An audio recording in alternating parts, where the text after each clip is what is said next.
Tiga. Bismillahirrahmanirrahim. Assalamualaikum warahmatullahi wabarakatuh. Sebelumnya, kami dari kelompok satu akan memaparkan materi tentang karakteristik dan lingkungan sektor publik. Sebelumnya, izinkan kami memperkenalkan diri. Perkenalkan, nama saya Rifka Agustin sebagai moderator pada sesi kali ini. Dan rekan saya, Zalfa Nadia. Tazkia Salafauzia. baik untuk mengefektifkan waktu, langsung saja ke pemaparan materi pertama yang disampaikan oleh rekan saya.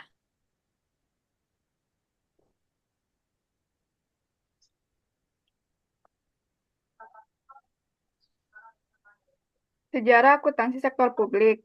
Akuntansi sektor publik adalah aktivitas akuntansi yang dilakukan untuk mencatat kejadian dan transaksi keuangan dalam organisasi sektor publik, terutama pemerintahan. Penerapan akuntansi di sektor publik berbeda dengan sektor swasta karena perbedaan sifat, tujuan, dan standar akuntansi. Sejak tahun 1990-an, paradigma pemerintahan telah bergeser menuju tata pemerintahan yang baik, yang menekankan transparansi dan akuntabilitas dalam pelayanan publik. Sejarah akuntansi sektor publik dimulai sejak zaman Mesir kuno, di mana pencatatan dilakukan untuk administrasi pajak. Praktik ini berlanjut di Babilonia, Yunani, dan Roma, di mana akuntansi mendukung mekanisme pajak dan pengelolaan pendapatan. Pada abad ke-14, pencatatan transaksi keuangan di Genoa menjadi bukti hubungan antar pemerintah dan rakyat. Selama abad ke-19 dan ke-20, perkembangan akuntansi sektor publik melambat, sering disalahartikan sebagai sekedar pencatatan pajak. Di Inggris, penjabat publik bertanggung jawab atas pengumpulan pajak dan pengeluaran dana kerajaan. Dengan audit, dana pemerintah mulai diperkenalkan, meskipun perkembangan akuntansi sektor publik lebih lambat dibanding sektor swasta. Praktik ini tetap penting dalam pengelolaan keuangan publik. Organisasi sektor publik adalah organisasi yang berorientasi pada kepentingan publik. Karena orientasinya pada kepentingan publik, maka organisasi ini tidak berorientasi pada laba sebagai tujuan utamanya. Organisasi sektor publik merupakan sebuah entitas ekonomi yang memiliki keunikan tersendiri. Disebut sebagai entitas ekonomi karena memiliki sumber daya ekonomi yang tidak kecil, bahkan bisa dikatakan cukup besar. Nah, arti kata entitas itu sendiri merupakan satuan, yang juga dapat diartikan sebagai satuan organisasi. Istilah sektor publik tertuju pada sektor negara, usaha-usaha negara, dan organisasi nirlaba negara. Menurut Mahsun dan kawan-kawan pada tahun 2016 menyebutkan, sektor publik adalah segala sesuatu yang berhubungan dengan kepentingan umum dan penyediaan barang atau jasa kepada publik yang dibayar melalui pajak atau pendapatan negara lain yang diatur dengan hukum. Bidang kesehatan, pendidikan, keamanan, dan transportasi adalah contoh sektor publik. Oleh karena itu, area sektor publik sangat luas, maka dalam penyelenggaraannya sering diserahkan ke pasar, namun pemerintah tetap mengawasinya dengan sejumlah regulasi.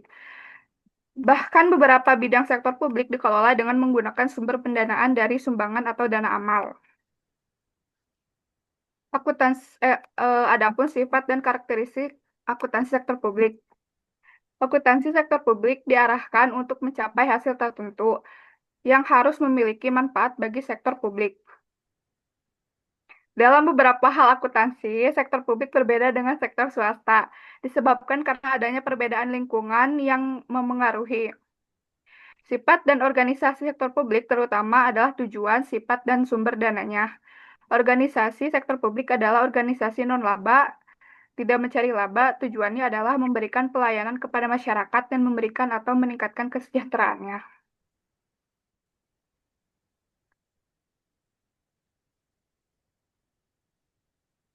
Organisasi sektor publik bergerak dalam lingkungan yang sangat kompleks. Komponen lingkungan yang mempengaruhi organisasi sektor publik meliputi faktor ekonomi, politik, kultural, dan demografis. Yang pertama, faktor ekonomi yang memengaruhi organisasi sektor publik adalah antara lain pertumbuhan ekonomi, tingkat inflasi, dan struktur produksi. Yang kedua ada faktor politik yang mempengaruhi sektor politik, yaitu tipe rezim yang berkuasa, ideologi negara, kelembagaan. Faktor kultural yang mempengaruhi organisasi sektor publik adalah keragaman suku, ras, agama, bahasa, dan budaya historis, dan yang terakhir sosialisasi masyarakat. Lalu yang terakhir ada faktor demografis yang memengaruhi organisasi sektor publik, yaitu pertumbuhan penduduk, struktur usia penduduk, dan tingkat kesehatan. Selanjutnya akan dibacakan oleh rekan saya. Selanjutnya, ada perbedaan sifat dan karakteristik organisasi sektor publik dengan sektor swasta. Perbedaan terdapat dalam tujuan organisasi, sumber pendanaan, pertanggungjawaban, struktur organisasi, karakteristik anggaran, dan sistem akuntansi. Lanjut, ada persamaan sektor publik dan sektor swasta. Kedua sektor merupakan bagian integral dari sistem ekonomi di suatu negara dan menggunakan sumber daya yang sama untuk mencapai tujuan organisasi.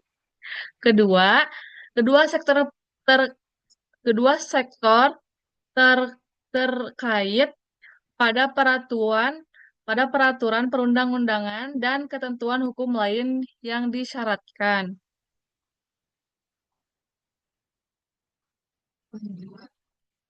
Ada value money. Salah satu tuntutan terhadap organisasi sektor publik adalah adanya perhatian terhadap penerapan konsep value for money dalam aktivitas organisasi sektor publik. Value for money merupakan konsep pengelolaan organisasi sektor publik yang mendasarkan pada tiga elemen utama, yaitu ekonomi, efisiensi, dan efektivitas. Yang pertama ada ekonomi, pemerolehan input dengan kualitas dan kuantitas tertentu pada harga yang terendah. Ekonomi merupakan perbandingan input dengan input value yang dinyatakan dalam suatu moneter. Ekonomi terkait dengan sejauh mana organisasi sektor publik dapat meminimalisir input resources yang digunakan, yaitu dengan menghindari pengeluaran yang boros dan tidak produktif. Lanjut, yang kedua ada B, efisiensi. Pencapaian output yang maksimum dengan input tertentu atau penggunaan input yang terendah untuk mencapai output tertentu. Efisiensi merupakan perbandingan output input yang dikaitkan dengan standar kinerja atau target yang telah ditetapkan. Yang ketiga ada efektivitas. Tingkat pencapaian hasil program dengan target yang ditetapkan. Secara sederhana, efektivitas merupakan perbandingan outcome dengan output. Ketiga hal tersebut merupakan elemen pokok value for money, namun beberapa pihak berpendapat bahwa tiga elemen saja belum cukup. Perlu ditambah dua elemen lain, yaitu keadilan equity dan pemerataan atau kesetaraan atau equality. Keadilan mengacu pada adanya kesempatan social opportunity yang sama untuk mendapatkan pelayanan publik yang berkualitas dan kesejahteraan ekonomi. Selanjutnya, ada masih sama value for money. Selain keadilan, perlu dilakukan distribusi secara merata atau equality, artinya penggunaan uang publik hendaknya tidak hanya terkonsentrasi pada kelompok tertentu saja, melainkan dilakukan secara merata. Value for money dapat mencapai apabila organisasi telah menggunakan biaya input paling kecil untuk mencapai output yang optimum dalam rangka mencapai tujuan organisasi. Kampanye implementasi konsep value for money pada organisasi sektor publik gencar dilakukan seiring dengan meningkatnya tuntutan akuntabilitas publik dan pelaksanaan good governance atau implementasi konsep value for money diyakini dapat memperbaiki akuntansi sektor publik dan memperbaiki kinerja sektor publik. Manfaat implementasi konsep value for money pada organisasi sektor publik antara lain. Yang pertama, meningkatkan efektivitas pelayanan publik dalam arti pelayanan yang diberikan tepat sasaran. Yang kedua, meningkatkan mutu pelayanan publik. Yang ketiga, menurunkan biaya pelayanan publik, kinerja inefisiensi, dan terjadinya penghematan dalam penggunaan input. Yang keempat, alokasi belanja lebih berorientasi pada kepentingan publik. Yang kelima, meningkatkan kesadaran akan uang publik atau value atau public cost awareness sebagai akar pelaksanaan akuntabilitas publik. Selanjutnya ada good governance. Good governance sering disebut pada berbagai event dan peristiwa oleh berbagai kalangan. Pengertian good governance bisa berlainan antara satu dengan yang lain. Ada sebagian kalangan mengartikan good governance sebagai kinerja suatu lembaga, misalnya kinerja pemerintahan suatu negara, perusahaan, atau organisasi masyarakat yang memenuhi persyaratan-persyaratan tertentu. Sebagian kalangan lain ada yang mengartikan good governance sebagai penerjemah konkret demokrasi dengan meniscayakan adanya civic culture sebagai penopang sustainabilitas demokrasi itu sendiri. Pengertian good governance sering diartikan sebagai tata kepemerintahan yang baik. Kata baik di sini dimaksudkan sebagai mengikuti kaidah-kaidah tertentu sesuai dengan prinsip-prinsip dasar good governance. World Bank mendefinisikan good governance sebagai suatu penyelenggaraan manajemen pembangunan yang solid dan bertanggung jawab, yang sejalan dengan prinsip demokrasi dan pasar yang efisien. Penghindaran salah alokasi dana investasi dan pencegahan korupsi baik secara politik maupun administratif. Menjalankan disiplin, anggaran, serta menciptakan legal and political framework bagi tumbuhnya aktivitas usaha. Untuk mewujudkan good governance, diperlukan reformasi kelembagaan atau institusional reform dan reformasi manajemen publik atau public management reform. Reform kelembagaan menyangkut pembenahan seluruh alat-alat pemerintahan di daerah baik struktur maupun infrastruktur. Kunci reformasi kelembagaan tersebut adalah pemberdayaan masing-masing elemen di daerah, yaitu masyarakat umum sebagai stakeholder, pemerintah daerah sebagai eksekutif, dan DPRD sebagai shareholder. Good governance akan mencapai jika lembaga pengawas dan pemeriksaan berfungsi baik. Apabila lembaga pengawas dan pemeriksaan telah tertata dengan baik, maka yang perlu dilakukan adalah memperbaiki teknik pengawasan dan pemeriksaan.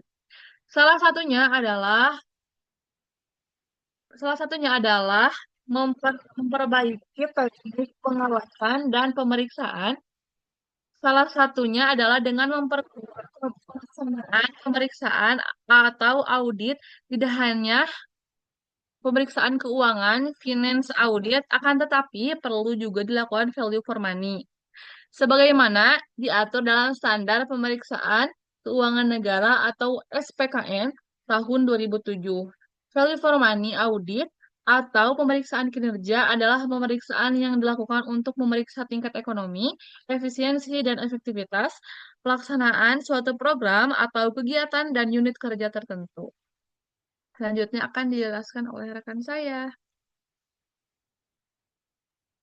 Baik, selanjutnya ada materi tentang akuntabilitas publik. Pengertian akuntabilitas publik adalah kewajiban pihak pemegang amanah atau agen untuk memberikan pertanggungjawaban, menyajikan laporan, dan mengungkapkan kepada mengungkapkan segala aktivitas dan kegiatan yang menjadi tanggung jawabnya kepada pihak pemberi amanah yang memiliki hak dan kewenangan untuk meminta pertanggungjawaban tersebut. Akuntabilitas terdiri dari dua macam. Yang pertama ada pertanggungjawaban vertikal. Adalah pertanggungjawaban atas pengelolaan dana kepada otoritas yang lebih tinggi. Misalnya penanggung-jawaban unit kerja atau dinas kepada pemerintah daerah, pertanggungjawaban pemerintah daerah kepada pemerintah pusat pada MPR. Yang kedua ada pertanggungjawaban horizontal. Adalah pertanggungjawaban kepada pihak masyarakat luas.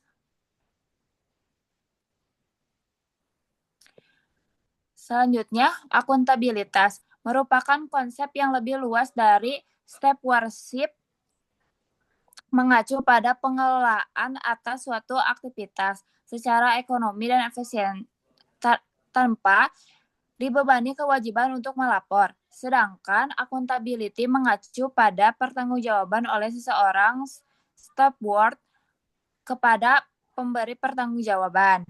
Akuntabilitas merupakan konsep yang kompleks yang lebih sulit mengajukan daripada memberantas korupsi. Terwujudnya akuntabilitas merupakan tujuan utama dari reformasi sektor publik. Tuntutan akuntabilitas mengharuskan lembaga-lembaga sektor publik untuk lebih menekankan pada pertanggungjawaban horizontal atau horizontal accountability untuk bukan hanya pertanggungjawaban vertikal. Tuntutan yang kemudian muncul adalah perlunya dibuat laporan keuangan eksternal yang dapat mengembangkan kinerja sektor publik. Akuntabilitas publik yang harus dilakukan oleh organisasi sektor publik terdiri atas beberapa dimensi. Law 1993 menjelaskan terdapat 4 dimensi akuntabilitas yang harus dipenuhi oleh organisasi sektor publik, yaitu yang pertama ada akuntabilitas kejujuran dan akuntabilitas hukum. Akuntabilitas kejujuran terkait dengan penghindaran penyalahgunaan jabatan, sedangkan akuntabilitas hukum terkait dengan jaminan adanya kepatuhan terhadap hukum dan peraturan lain yang disyaratkan dalam menggunakan sumber dana publik. Yang kedua yaitu akuntabilitas proses. Akuntabilitas proses terkait dengan apakah prosedur yang digunakan dalam melaksanakan tugas sudah cukup baik dalam mencukupkan sistem informasi akuntansi, sistem informasi akuntansi manajemen, dan prosedur administrasi. Akuntabilitas proses termanifestasikan melalui pemberian pelayanan publik yang cepat, respon dan murah biaya, pengawasan dan pemeriksaan terhadap pelaksanaan akuntabilitas proses dapat dilakukan, misalnya dengan memeriksa adanya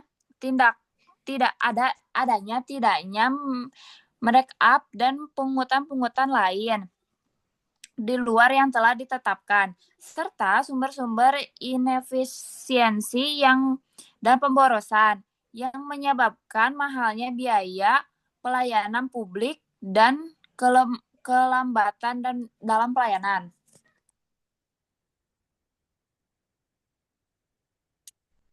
Yang ketiga ada akuntabilitas program.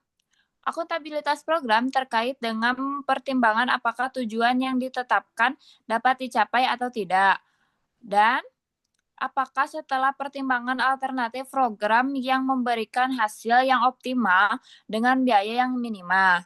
Yang keempat ada akuntabilitas kebijakan, yaitu akuntabilitas kebijakan terkait dengan pertanggungjawaban pemerintah baik pusat maupun daerah atas kebijakan-kebijakan yang diambil pemerintah terhadap DPR ataupun DPRD dan masyarakat luas.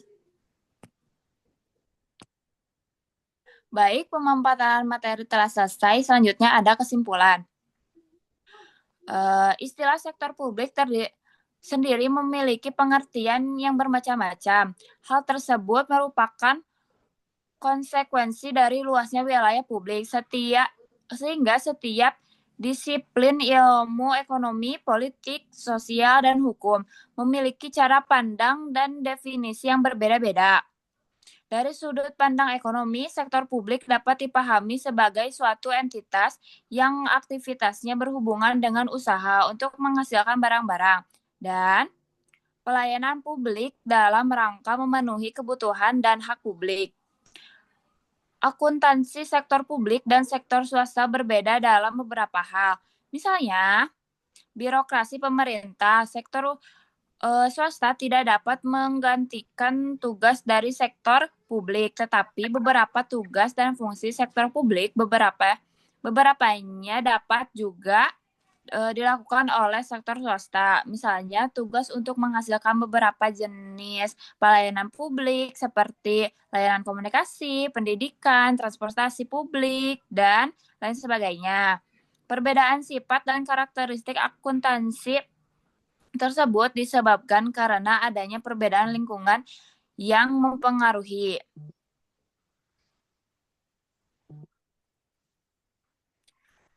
Sektor publik sering dinilai negatif oleh beberapa pihak, misalnya